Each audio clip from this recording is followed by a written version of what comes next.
Hello, thank you for everyone for joining us, the press conference here, and welcome to Curtis. What we'll do is, if you've got a question, please just use the raise your hand icon or use the chat box. And just an update for everybody on Barry McCarthy, just in case you were wondering. Yes, please. He's having a scan this morning on his knee after walking off the field after feeling some unusual discomfort while bowling. So we'll get an update as soon as we have about that. Right, let's start with Ian. Ian, there you go. Okay, good morning, Curtis. Good morning, how are you? I'm good, thank you. First of all, I've heard secondhand from a few secondhand stories about how you got into the Ireland setup and how you first found out. Get it first time today, please. How did it all start, the Irish link? So it all started from my grandmother. She was a nurse back in the army and born in Londonderry, and she was from Londonderry, and then she moved to South Africa after the war, and then basically a couple of years ago, maybe 8 years ago, my parents decided to get us passports, and yeah, we got the Irish passports, and we really looked forward to it. And then about 2017, the Irish side came over, and I trained with them, and I spoke to Niall and all the guys, and just enjoyed training with them, and didn't really think anything of it just yet. And then in 2018, the men's side came back again, and I got the opportunity to play against them, and did really nicely. And then the ball kind of got rolling from there. 40 was on to me, and now wanted me to come over, and we just kind of really spoke from there and got the ball rolling. And then fortunately, last year 40 was on to me and awarded me a contract, and basically from there the balls just kept rolling, and it's just been a onwards and upwards, to be honest. It's happened so fast, and I just couldn't be happier, to be honest. You said you trained in 2017. What was that? They came, and there was at Sicilians. I still 2016. Sorry, 2016 it must have been. Sorry. Yeah, it was 2016. My grade 11. Yeah, sorry. Just trying to get the years right. And then 2018 they came again, and I was in Victoria when I played against them. Sorry. Yeah, and 2016 they came to your school? Yes, St. Stithians Boys College. Who did? Who Yeah, came to your school? So I was just getting from the manager here that we played, or Ireland played South Africa and Australia in an ODI series. All right. Okay. Got you. Thanks very much. So have you ever have you been in Ireland yet? Yes. I'm based in Dundrum in south of Dublin, playing at YM. So yeah. Sadly, haven't got a game for them because of quarantine and all that. But really looking forward to get back after the series and helping out at the Y. So you've been here all summer, basically. You're just getting to know all the YM boys. Yeah, I arrived in the first week of June in Dublin. I managed to get a flight over. Just with COVID, I was meant to come in April, but just couldn't get a flight over, to be honest. And then yeah, it's been really nice for welcoming the family I'm staying with. Unbelievable, and yeah, just really enjoying my time right now in Ireland. Oh, super. So you've got a house and you'll be living here obviously through the winter, or you're here permanently now, are you? Yeah, I think so. Yeah, I might go back a little bit in South Africa during our winter, but pretty much going to be here permanently. Mm-hmm. What about life in the bubble then? How have you coped? Ollie asked me this just before we actually started recording. It's, as a 21-year-old, you can't ask more to be looked after like this in a world-class facilities, training nets right by the ground, and having the staff being so friendly all the time. It's been unbelievable. I think being able to eat, sleep, and breathe cricket is something I love to do, and it's been really good for me. And I'm just really enjoying my time here with the coaching staff and the players. It's just a great bunch of people. They've welcomed me so well, and we've just been training really well and just trying to get better every day. Just get on to the match. How did you feel getting in on a hat trick? Hardly the best way to start your international career. Yeah, I wasn't that nervous in terms of, I knew it was a hat trick ball, but I kind of just told myself, just it's a game of cricket, just focus on the ball and see what happens. And once I got to that first ball, I just thought, you know what, it's not so bad. Let's just get through, just keep ticking. The team needs me to do a job here, and I was just happy to do a job for the team. And you did very well. What about your bowling then? Were you nervous before your first ball? I'm not sure. It was a bit of a blur, to be honest. I just tried to take a deep breath, and I think I was bowling to Tom Banton first ball, so I bowled to him before, so I kind of knew if I hit a good length, I'd be okay. And yeah, luckily I got the first ball away and it was a dot, and yeah, just happy from then on, to be honest. And a wicket with your fourth ball, it couldn't have started much better. Yeah, one of the guys in the huddle, I don't remember who it was, just said, you know, this is your day, just run with it, because you don't get many more like this, and it's just been amazing so far, and everyone been supporting me, and yeah, the guys are just really over the moon and just happy to do a job for the team, to be honest. Hopefully it's not all downhill from now on. It's hard to beat a 50 and a wicket in your first match. Yeah, I was thinking the same thing when I was lying in bed, like just thinking, oh, jeepers, maybe it can only go downhill, but hopefully it doesn't. Hopefully I just keep working hard and doing the basics, and you know, as long as I'm giving 100%, I think, you know, I mean, performances will take care of itself, hopefully. Yeah, impressive start. Well done. Thank you so much. Over to Bernard. Hi, Curtis. How are you? I'm good, thanks, and yourself? Not too bad, thank you. Firstly, congratulations on your debut for Ireland, and indeed congratulations on your innings yesterday. Just a question, unfortunately came out the wrong side of the result-wise, but just from your own personal point of view, you were going in at a very difficult time to bat. Was it your plan to try and play yourself in, or did you feel you were one of the batsmen yesterday, one of the Irish batsmen that really went out and tried to attack the bowling? Did you try to attack the bowling quicker than you thought you would have to? No, I didn't really think of that. Me and Kev spoke for a while at length about just making sure we bat time here and then hopefully get ourselves in. I really focused on not giving my wicket up early, just to make sure I give myself 20 balls, especially being 5 down early on. I had time just to make sure I don't want to lose clumps of wickets. I just thought we must make sure we don't get bowled out, so just give ourselves loads of time, and then we try to kick on, but it wasn't a pitch where you could really kick on. You had to really graft for your runs, and I think it showed in the English batsmen too. Billings played really well, and so did Owen Morgan, but they were striking at run ball, just under run ball. So yeah, it was kind of a wicket where you couldn't really get on top of a bowler. You kind of just had to wait for a bad ball, and when you're playing the World Chaps, you're not really going to get a bad ball. So yeah, just try to get myself in and knock it around, and then try to kick on eventually, and yeah, it didn't really go my way in terms of just happy to get a decent run out there, to be fair. And yeah, pity about the result. I think the skip and the coach have been on to us about plans for the next game, and I think as long as we're taking the positive option and trying to score the whole time, I think we're heading in the right direction. And the pitch itself, did you have you played on pitches like that before, or what was your experience of that pitch? Was it different, or was it similar to any pitches you played on before? It was a bit different than the warm-up game. I'd say it was slightly slower and a little bit, I wouldn't say spongy, but a bit tennis ball bounce. We hit hard back of a length that kind of stood up on you, so I just found it hard to score there unless you're going cross bat. And every time I tried to go cross bat, anytime anyone went cross bat, they didn't really have the desired outcome on a pull shot. But I think, yeah, it's slightly slow. But yeah, you can't argue with the field and the outfield on the pitch. It was pretty decent. I think we were just unlucky to lose a quick couple of wickets. I think if we got our total up to around about 260-ish and had wickets in hand, I think it would have been a little bit different. As we saw there, we got wickets early on, just showed that the pitch wasn't as true as everyone thought it was going to be. Yeah, and apart from yourself, the other guys, obviously there was a lot of frustration among them after your innings, your team's innings, I should say, with regard to some of the shots that the guys got out from. You know, they were trying to force it. Some of the shots were pretty good, but they just seemed to force it a little bit. It just seemed to happen so quickly, and they got out cheaply.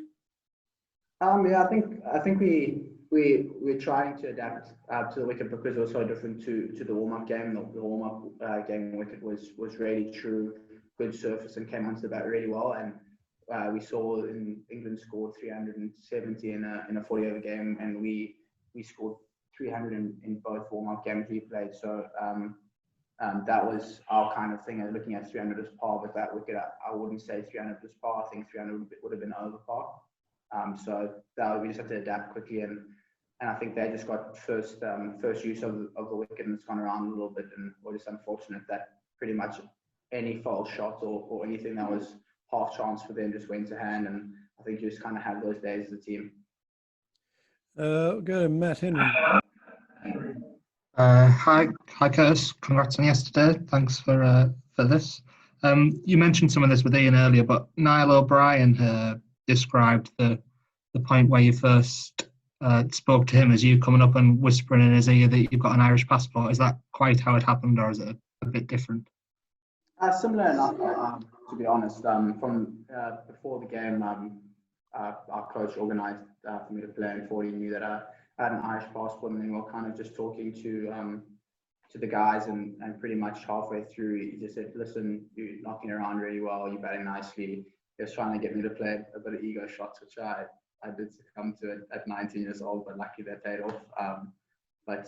Yeah, so he basically, I just said to him, I've got an Irish passport, looking to come over and play some club cricket. It wasn't really anything else besides tongue in cheek, really, about trying to get over and playing club cricket during. So. So was that during the game? Was that after the game? Was that while you were batting?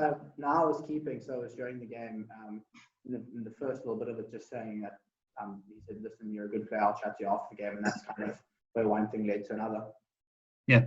So was that so you said, did it come later when you were first considering really playing for Ireland as like a national team, or South Africa? This has all just taken me from by storm, really, in terms of playing for the national side. I think my biggest thing was just getting over first and playing club cricket, and really just getting myself embedded in the roots of Irish cricket, and then kind of going from there. And I think just been really fortunate that any opportunity I've had has luckily just gone my way, to be honest. And batting with Kevin yesterday, what was that like? I mean, he's been around this Ireland team for years. You probably look back on that innings he played against England back in 2011. What are your memories of that? Yeah, it was amazing. I couldn't ask for a better partner to be out there. So he just calmed me down completely. I just felt at ease. Just felt like another cricket game. He spoke so simple and made the game so easy for me. Just spoke about making sure he put the bad ball away and rotating strike nicely. And yeah, he's been in good touch and good form, and he's been incredible for Ireland over the years. And it's just, yeah, it's really an honour to bat with him and rub shoulders with guys like that, and to get their experience and get their knowledge is just basically what us young guys are trying to do for as long as possible. And you mentioned Tom Banton earlier. You've got him out before, is that right, in an under-19s game? What is it that you've got a pretty good success record against him? I'm not really sure. I think the media are just balling up a little bit too much. He's a class player, and I've just been fortunate to be on the right side in 2 games. But hey, we'll see in the rest of the series. But just trying to do the basics. Not really thinking about that. Just trying to do a job for the team. And if it has to be done, and luckily if it goes my way, I'm happy to take the success. But it's just all down to the hard work of the team and the skipper backing us, and everyone just getting behind us in the field and just coming off ready. Thank you. Good luck. Okay, we'll move to Jeremy Langton. Jeremy. Hi, Curtis. Well played last night. On commentary, KP was saying that you batted beautifully. I was just wondering, how that kind of praise makes you feel, and who are your cricketing heroes, and was KP one of them? Yeah, he was. He was one of the heroes, and the guy I'm staying with, Killian, he messaged me and said, "KP's just been doing a little thing about your batting." I think it's nice to hear ex-players compliment my batting, and it's just fortunate, you know what I mean. Been putting in the hard work with the guys, and it's nice that it comes off. And yeah, a couple of heroes will definitely be all-rounder Jock Callis, and of course Kev O'Brien. I think if I can have half the career Kev had, I'll be really happy and really happy with my career. And that's kind of the person I want to model my career around, of a guy that's played for many years and done it day in and day out. And yeah, that's basically from me. And yeah, just happy that the guys are saying good things. You know what I mean? You got to take the good with the bad. You can get a duck the next game, and they might be questioning your technique. So I think you just got to make sure you strip it down and keep to your roots and make sure that you're sticking to the basics. And you were over here a couple of years ago with South Africa under 19. I mean, what did they make of your switch? And how did your ODI debut with Ireland compare to playing for the under-19s a couple of years ago?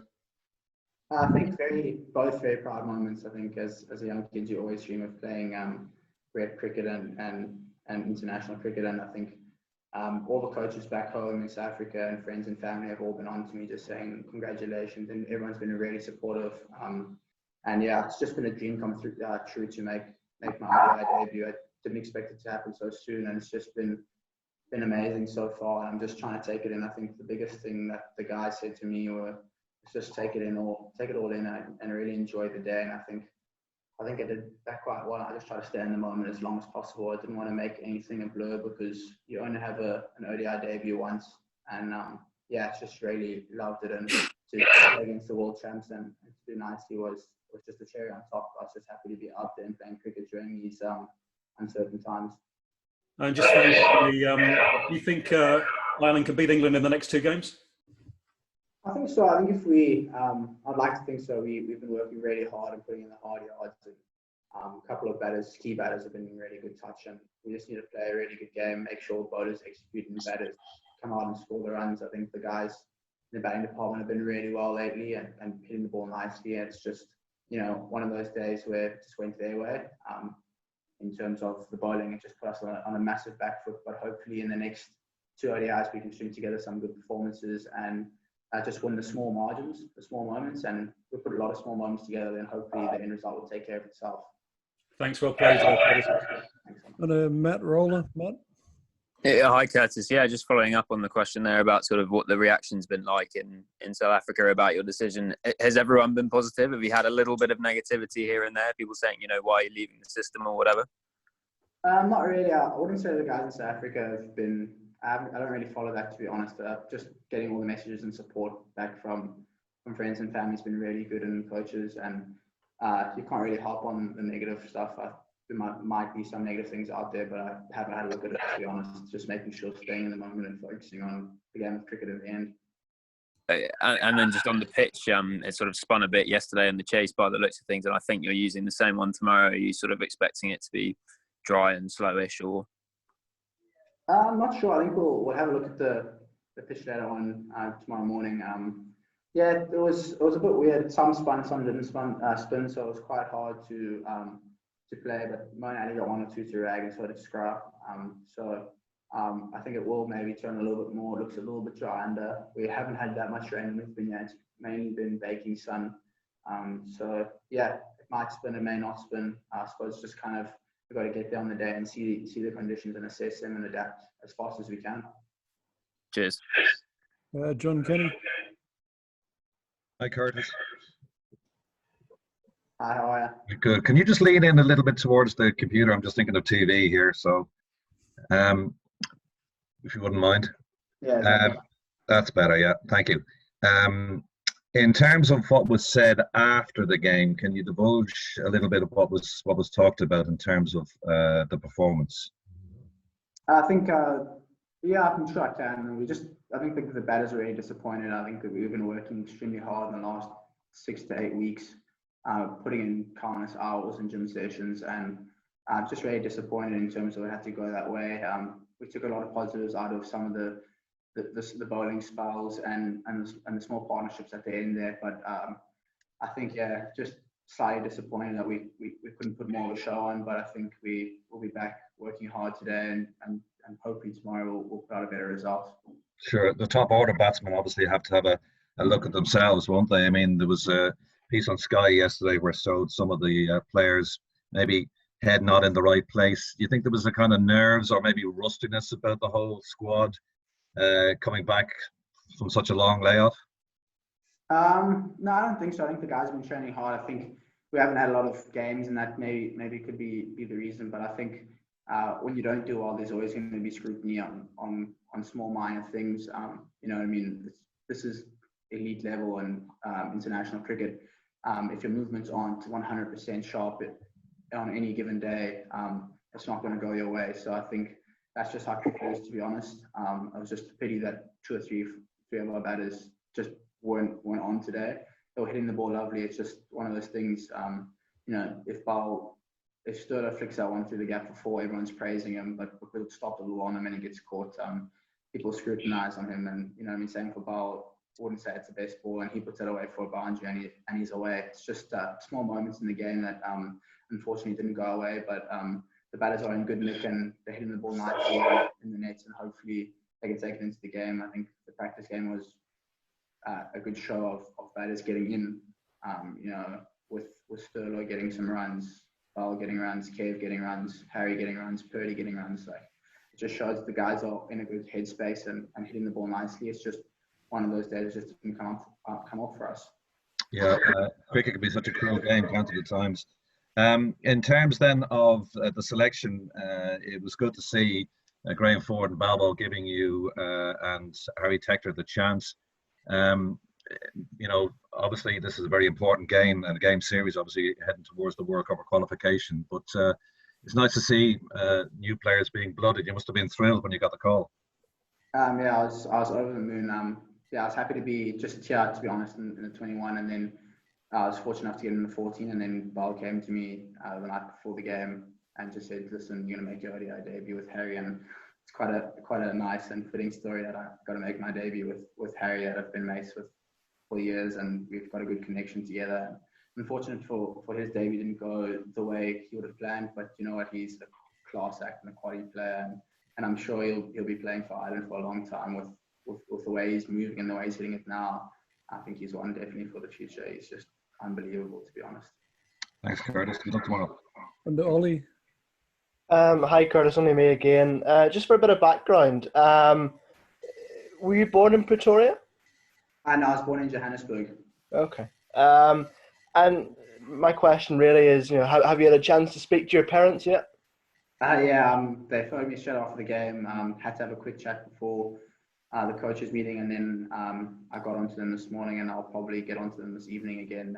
They've been working, so just trying to stay out of their way a little bit. But I've got messages from my family, and it's just been all really supportive. And I think they're just saying how proud they are of me, regardless of what I did really from before the game and after the game. They're just really happy for me. I'm happy for them too.